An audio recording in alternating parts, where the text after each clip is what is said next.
Hello बच्चों, कैसे हो आप सब। आई एम श्योर कि आप सब बढ़िया होगे और आपकी पढ़ाई भी एकदम मज़ेदार चल रही होगी। मैं हूँ आपकी आरती मैम। आज के इस वीडियो में हम मेमोरीज ऑफ चाइल्डहुड का सेकंड पार्ट पढ़ेंगे, जिसका टाइटल है we too are human beings, जिसकी जो ऑथर है वो है बामा। एक्चुअली जो बामा इनका रियल नेम नहीं है, ये एक तमिल राइटर है और ये इनका एडॉप्टेड नेम है। एडॉप्टेड नेम मीन्स इनका रियल नेम नहीं है, ये इन्होंने एक नेम एडॉप्ट किया था। अपने इस छोटे से एक्सपीरियंस में वो उन्होंने बताया है अनटचेबिलिटी के बारे में, कि जब वो 3 साल की थी तो उन्होंने अनटचेबिलिटी के बारे में सुना तो नहीं था, लेकिन उन्होंने रियल एक्सपीरियंस किया था। रियल एक्सपीरियंस तो किया था, बट किसके थ्रू किया था, उन्होंने क्या देखा, क्या उन्होंने फील किया, बाद में उनको वो सब चीज़ें जान के गुस्सा आया या फिर नहीं आया, ये सब तब पता चलेगा जब आप इस वीडियो को लास्ट तक देखेंगे। Actually this was a basic introduction कि हम इस स्टोरी में पढ़ने वाले क्या हैं। अनटचेबिलिटी के बारे में पढ़ने वाले हैं, बट अनटचेबिलिटी है क्या, कैसे उन्होंने फील की, ये सब हम आज इस वीडियो में देखेंगे। तो ज़्यादा टाइम वेस्ट न करते हुए आइए सीधा चलते हैं इस लेसन की तरफ। तो बच्चों, इस लेसन में जो बामा हैं, इस स्टोरी की जो नरेटर हैं, वो अपने मीन्स बचपन की मेमोरी को रिकॉल करती हैं और बताती हैं कि जब वो 3 साल की थी तो उन्होंने अनटचेबिलिटी के बारे में सुना तो नहीं था लोगों को बात करते हुए, लेकिन हाँ, उन्होंने क्लास 3rd में ही इस चीज़ का एक्सपीरियंस कर लिया था। एक्चुअली हुआ क्या था, जब वो अपने स्कूल से घर वापस जाया करती थी तो उन्हें बहुत ज़्यादा टाइम लगा करता था, जबकि जो स्कूल से घर जाने का रास्ता था वो केवल 10 मिनट का था, लेकिन इनको आधे घंटे, कभी 1 घंटे और कभी 1 घंटे से ज़्यादा भी लग जाया करता था, क्योंकि ये रास्ते में जो भी चीज़ें गली में इनको देखने को मिलती थी, जितने भी एंटरटेनमेंट होते थे, ये सबको देखा करती थी। जैसे कि यहाँ पे जो बामा है वो बताती हैं कि जब वो अपने स्कूल से घर जाया करती थी तो बहुत सारे रास्ते में पढ़ने वाले फ़न और गेम्स, कुछ न्यू चीज़ें, कुछ अलग चीज़ें जो भी दिखाई देता था वो देखती थी। जैसे कि मंकी को परफॉर्म करते हुए, स्नेक चार्मर को देखती थी, कभी साइकिलिस्ट को देखती थी कि कैसे 3 दिन से बराबर कोई साइकिलिंग कर रहा है, कैसे लोग पैदल चला करते हैं, और मरियाता टेम्पल के बाहर कितनी बड़ी एक बेल लगी हुई थी, वहाँ पे कैसे लोगों को पोंगल पोंगल एक डिश है, कैसे लोगों को ऑफ़र की जा रही थी। और रास्ते में बहुत मिलने वाली शॉप्स, बहुत सारी मिलने वाली शॉप्स, जैसे कि स्वीट स्टॉल है या फिर फ्राइड स्नैक्स बेचे जा रहे हैं। गांधी जी का स्टैचू भी रास्ते में देखती थी, और कैसे जो हंटर जिप्सी थे वो किस तरीके से केजेस में, पिंजड़े में लैमूर को लिए हुए थे, और कैसे निडल बेची जा रही हैं, मिट्टी की चीज़ें बेची जा रही हैं, कैसे इंस्ट्रूमेंट बेचे जा रहे हैं, ईयर को साफ करने वाले, ये सारी चीज़ें देखा करती थी। इसके साथ ही साथ कभी कभार उनको कुछ पॉलिटिकल पार्टीज देखने को मिलती थी जो कि माइक में बहुत गर्मजोशी के साथ भाषण दिया करते थे। कभी कभी वो पपेट शो देखती थी, जैसे कि नो मैजिक नो मिरेकल, इस तरीके के स्टंट परफॉर्मेंस देखा करती थी। और कभी कभार जब वो बाज़ार से निकलती थी तो कॉफ़ी क्लब्स को देखा करती थी कि किस तरीके से वहाँ पे वेटर कॉफ़ी को ठंडा करने के लिए ऊपर एक टम्बलर ले जाते थे और एक हाथ में ग्लास रखते थे, किस तरीके से वो कॉफ़ी को उड़ेला करते थे।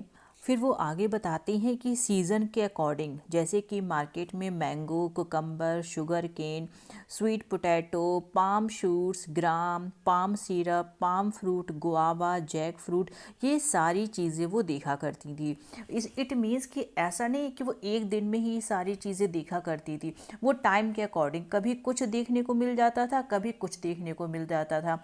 ये सब चीज़ें इतनी ज़्यादा अट्रैक्टिव होती थी उनके लिए कि उनके पैर वहीं पे फ्रीज हो जाते थे, वो स्टंट हो जाती थी कि इन सब चीज़ों को देखने के बाद तो वो घर जाने में उनको रोज़ लेट हो जाया करता था। वो जो 10 मिनट का रास्ता था उसको कवर करने में इनको 1 घंटे से भी ज़्यादा कभी कभार लग जाया करता था।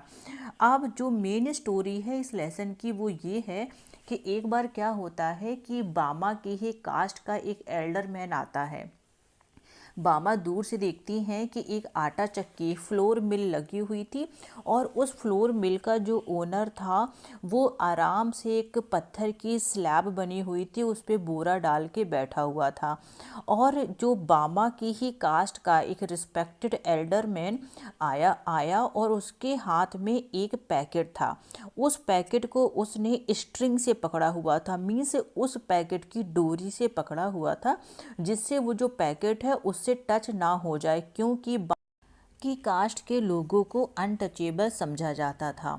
बामा तो बहुत छोटी थी, वो ये बात नहीं समझ पाई कि उनके ही स्ट्रीट का एक एल्डर मैन इस तरीके से स्ट्रिंग से इसको क्यों पकड़े हुए है।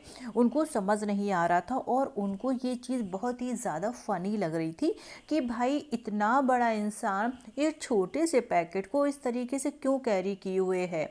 फिर बामा ने जब उस पैकेट की तरफ देखा तो उसमें कुछ ऑयल के स्पॉट्स लगे हुए थे, धब्बे लगे हुए थे, जिससे बामा को ये समझते हुए बिल्कुल भी देर नहीं लगी कि इसमें या तो अंदर कोई फ्राइड आइटम रखा हुआ है, और अगर इसने इस तरीके से पकड़ा है पैकेट को तो अंदर का जो मटेरियल है, जैसे कि बामा समझ रही थी कि इसके अंदर वड़ई होगी, मीन्स कोई फ्राइड वड़ई रखी हुई है, इस वजह से इसमें स्पॉट लगा हुआ है। और अगर ये जो एल्डर मैन है इस तरीके से पकड़ेगा तो ये ना ये ओपन हो सकता है और इसका मटेरियल नीचे गिर सकता है।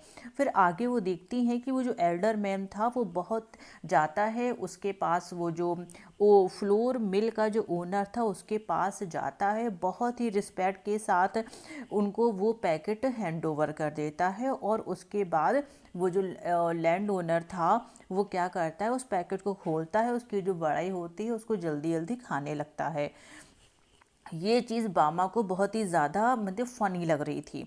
फिर बामा अपने घर पहुंचती हैं वो, और अपने भाई अनंत से, जो कि उनका बड़ा भाई था, उससे सारी बातें शेयर करती हैं कि उन्होंने आज कितना मजाकिया सीन देखा, और हंस हंस के ये बात बताती हैं। लेकिन अनंत जो उसका भाई था ये बात सुनने के बाद बिल्कुल भी नहीं हंसता और सारी रियलिटी वो बामा को बताता है कि एक्चुअली वो कोई फ़नी सीन बिल्कुल भी नहीं था। हम लोग हैं वो, हम लोग को किस कम्युनिटी में रखा जाता है, हम लोगों को लेस मार्जिनाइल कम्युनिटी में रखा जाता है, हम लोग को इम्पॉर्टेंट नहीं समझा जाता है, हम लोगों को अनटचेबल समझा जाता है। और वो जो तुम फनी सीन बता रही हो कि उस एल्डर मैन ने उस पैकेट को डोरी से पकड़ा हुआ था, तो उसका रीज़न ही यही था पकड़ने का कि कहीं वो जो पैकेट है कहीं वो टच ना हो जाए, क्योंकि अपर कास्ट वाले इस चीज़ को बहुत ज़्यादा मानते हैं। बामा जैसी ही बात सुनती हैं उनका मूड ख़राब हो जाता है, और वो जो अब उनको वो सीन बिल्कुल भी फ़नी नहीं लगता जो कि उन्हें कुछ देर पहले लग रहा था, और उन्हें बहुत ही ज़्यादा गुस्सा आता है। उनको लगता है कि काश मैं डायरेक्ट वो पैकेट मेरे सामने होता और मैं उस पैकेट को डायरेक्टली मैं टच कर लेती। फिर उसका भाई, बामा का जो भाई होता है आनंद, वो समझाता है कि अगर इस सोशल गैपिंग को, इस सोशल डिफरेंस को अगर दूर करना है, इसको ख़त्म करना है, तो इसका बस एक ही रास्ता है, और वो रास्ता ये है कि तुम बहुत ही ज़्यादा हार्ड वर्क करो, तुम बहुत ही ज़्यादा अच्छे से पढ़ाई करो।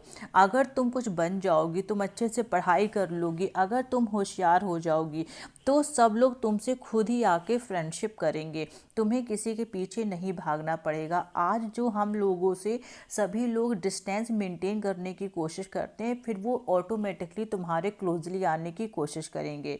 और ये अपने भाई की बात सुन के जो बामा थी उनके दिमाग में ये बात एकदम सेट हो जाती है, और उसके बाद वो बहुत ही ज़्यादा हार्ड वर्क करती हैं, और हार्ड वर्क करने का रिज़ल्ट ये आता है कि वो क्लास में फर्स्ट डिवीज़न से पास होती हैं, और वो एक ब्राइट स्टूडेंट की कैटेगरी में आ जाती हैं। बहुत सारे जो उनके फ्रेंड बन जाते हैं, बहुत सारे लोग, और उनको ये समझ में आता है कि शायद मेरे भाई ने जो भी कहा था वो सही कहा था। जो लोग मुझसे पहले बात नहीं करते थे, मुझसे दूर दूर भागा करते थे, लेकिन मेरे भाई की बात सुन के जो मैंने अच्छे से पढ़ाई करी है, जो उसका रिज़ल्ट आया है, उस वजह से लोग खुद ही मेरे पास आ रहे हैं और मेरे फ्रेंड बनना चाहते हैं। और इस तरह से यह लेसन यहाँ पे फिनिश हो जाता है। तो आपने देखा कि जो इस लेसन का टाइटल है कि we too are human beings, means जब अनन ने ये बात बामा को बोली थी कि भाई हम लोग अनटचेबल हैं, हम लोग को लेस इम्पॉर्टेंस समझा जाता है, हम क्योंकि हम लोग ऐसी कम्युनिटी से बिलोंग करते हैं, तो बामा को कहीं ना कहीं ये फील हुआ कि ठीक है कि हम लोग लेस मार्जिनल कम्युनिटी से हैं, बट हम लोग भी तो ह्यूमन बीइंग है ना। और उसी सोच पे ही ये इस लेसन का टाइटल रखा गया है कि we too are human beings. और इस तरीके से बामा ने हार्ड वर्क करके, पढ़ाई करके, और वो सबके क्लोजली आ गई थी और सब लोग अब उनको मानने भी लगे थे। तो आई एम श्योर कि आपको समझ में आया होगा कि जो बामा थी उन्होंने थर्ड क्लास में ही, जब वो थर्ड ग्रेड में थी, तो उन्होंने किस तरीके से अनटचेबिलिटी का एक्सपीरियंस किया था। लोगों को बातें करते तो नहीं सुना था, बट उन्होंने खुद रियलिटी में उसका एक्सपीरियंस कर लिया था। तो आई एम श्योर कि अब आपको इस लेसन में कोई डाउट नहीं होगा। फिर भी अगर आपको कोई भी डाउट होता है तो आप मुझे कमेंट बॉक्स में बताइएगा। मैं पूरी कोशिश करूँगी कि आपका डाउट सॉर्ट आउट हो जाए। तो आज की वीडियो में बस इतना ही। Thank you so much.